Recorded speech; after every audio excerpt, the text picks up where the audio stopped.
EPS 95 के pension भोगियों और अंशदाताओं को भोपाल से चंद्रशेखर परसाई का नमस्कार।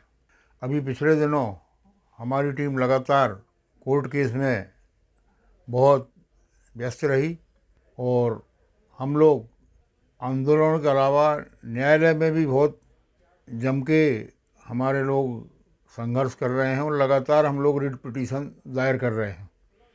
अभी हमने इस संडे को एक नया ट्रेंड शुरू किया EPFO ने देश भर में कि 1/9/2014 के पहले के आवेदनों को वो निरस्त कर रहा। यह नहीं देख रहा कि 1/9/2014 के पहले के बहुत सारे लोगों को वो हायर पेंशन दे चुके हैं। उसको बंद की उन्होंने, उसके खिलाफ हमारे लोग कोर्ट में गए और मध्य प्रदेश के 58 लोगों को फिर से कोर्ट ने पेंशन शुरू की जो 1/9/2014 के पहले के थे। अब उनके एरियर के लिए हम ऑलरेडी रिट लगा चुके हैं। अब इस बार हमने जो रिट लगाई है कि 1/9/2014 के पहले वाले जो लोग हैं जिनके आवेदन EPFO लगातार निरस्त कर रहा है, और हम लोग भी सोच रहे थे कि इसमें अब कुछ नहीं हो सकता, परंतु हमारे मार्गदर्शक आदरणीय प्रवीण कोहली जी से बातचीत हुई जो EPS 95 के देश के सबसे बड़े विशेषज्ञ हैं। उन्होंने कहा कि नहीं, हार नहीं मानना है और एक रिट फिर से लगाओ। 31 लोगों की हमने 1/9/2014 के पहले के जो लोग हैं जिनके आवेदन EPFO ने रिजेक्ट कर दिए थे, उनके आवेदन हमने फिर से अभी लगाए हैं जो इस हफ्ते कोर्ट के सामने पेश हो जाएंगे। उसमें ये है कि अभी एक चीज़ और हुई कि 14 नवंबर को पंजाब एवं हरियाणा हाई कोर्ट के जो न्यायालय है उसने 1/9/2014 के पहले के लोगों के पक्ष में फैसला दिया।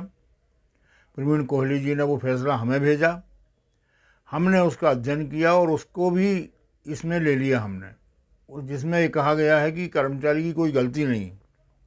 4/11/2022 का फैसला हुआ है, 2 साल में EPFO वालों ने कुछ नहीं किया और इसके खिलाफ एक अलग इशू है कि हम लोग अलग कोर्ट में जाने वाले हैं कि 2 साल के अंतर्गत आपने क्या किया। ना आप डिमांड नोट जारी कर रहे हैं, ना पैसा दे ले रहे हैं। पैसा ले लिया, मध्य प्रदेश में बहुत सारे लोगों ने पैसा दे दिया, माह अगस्त से पैसा जमा है EPFO के पास, परंतु EPFO किसी की भी पेंशन फिक्स नहीं कर रहा। कर्मचारी का 4 महीने का ब्याज चला गया और ये ब्याज देंगे नहीं, क्योंकि EPFO ने हमेशा लिख के दिया हुआ कि हमारे यहाँ नियम नहीं है कि एरियर के ऊपर ब्याज दिया जाए। तो इस तरह से कर्मचारी का दोहरा नुकसान हुआ। तो हम कर्मचारी साथियों अभी बता दें कि हम लोगों ने अभी 2 रिट पिटीशन दायर करके आए हैं।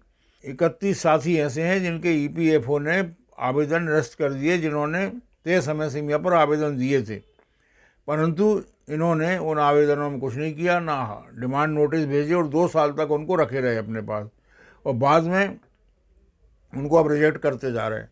19 लोग ऐसे हैं जिनकी पेंशन 2021 में बंद हुई थी, परंतु उन्होंने उसको पाने के लिए कुछ नहीं किया, तो हम उनके लिए जा रहे हैं और उनका भी एक केस हम लोगों ने अभी दायर करके आए। अगला केस हम लोग जो दायर करने वाले हैं वो EPF के जो नेशनल CPFC है, केंद्रीय भविष्य निधि आयुक्त जो अभी अभी बने हैं मिस्टर रमेश कृष्णमूर्ति, उनके खिलाफ और भोपाल के आयुक्त के खिलाफ और इंदौर, जबलपुर, सागर, इनके खिलाफ ये लोग हायर पेंशन नहीं दे रहे। डिमांड नोट इशू करने के बाद, पैसा जमा करने के बाद तो 2 साल से कर्मचारियों को ये लटका के रखें, पेंशन भोगियों को। ये पता नहीं क्या चाहते हैं, जो भी उनकी इच्छा हो। तो हम लोग न्यायालय में भी लगातार लगे हुए हैं और हमें सफलता मिल भी रही है, भले ही वो सफलता आंशिक हो, क्योंकि हमारे 58 लोगों को तो पेंशन जो बंद हुई थी जून 2021 में वो चालू हो गई। 31 जुलाई से जो चालू हुई है तो अभी तक लगातार वो उनके खातों में आ रही है। दूसरा, नई दिल्ली में जो पिछले लगातार 10 साल से आंदोलन चल रहे हैं, उसी कड़ी में 18 दिसंबर को जंतर मंतर पे 10 बजे से आंदोलन है, 2 बजे तक, क्योंकि अब सरकार ज़्यादा परमिशन भी नहीं देती, 4-5 घंटे ज़्यादा की अनुमति नहीं देती। तो बहुत सारे लोग कहते हैं, साथी कहते हैं साहब 10 साल से तो आप यही कर रहे हैं। अरे भाई, तो मान लो सरकार नहीं सुन रही है, नहीं कर रही है, तो हम उसके लिए घर नहीं बैठ सकते, जगाना तो पड़ेगा। तो जगाने के लिए आंदोलन ही एकमात्र रास्ता है डेमोक्रेसी में। हमारा देश डेमोक्रेटिक कंट्री है, जनतंत्र है, और जनतंत्र में आंदोलन ही एकमात्र रास्ता है। तो वो कर रहे हैं। अगली 23 तारीख को भोपाल में इसी संबंध में एक बैठक आयोजित हो रही है। उस बैठक में हम लोग आह्वान करेंगे कि भाई सबसे ज़्यादा से ज़्यादा लोग उसमें चलें और दिल्ली के आंदोलन को सफल बनाएं। इसके बाद हमारी छिंदवाड़ा, सिवनी, जबलपुर, दमोह, सीहोर, आष्टा, नरसिंहगढ़, इस तरह से जिला लेवल पर भी, बैतूल, होशंगाबाद, जिले लेवल पर भी हम लोगों की बैठक होना है। तो अभी तो दो चीज़ें हो रही हैं, एक तो कोर्ट में हम लोग लड़ रहे हैं बड़ी ताकत के साथ, और दूसरा ये है कि नई दिल्ली के आंदोलन के लिए तैयारी कर रहे हैं। तो ज़्यादा से ज़्यादा लोग आंदोलन करें, क्योंकि घर में बैठ के बात करना बड़ा आसान है। सरकार सुनेगी तभी जब आंदोलन होंगे, और आंदोलन देश भर में लोग कर रहे हैं। ऐसा नहीं है कि हम ही कोई अकेले आंदोलन कर रहे हैं। पूरे देश में अलग अलग समूह अलग अलग बैनर के नीचे आंदोलन कर रहे हैं। उन सब लोगों को हम लोग सलाम करते हैं, उनको शुभकामनाएं देते हैं कि कभी ना कभी हमारा आंदोलन सफल होगा। इंकलाब जिंदाबाद, कर्मचारी एकता जिंदाबाद, EPS 95 जिंदाबाद।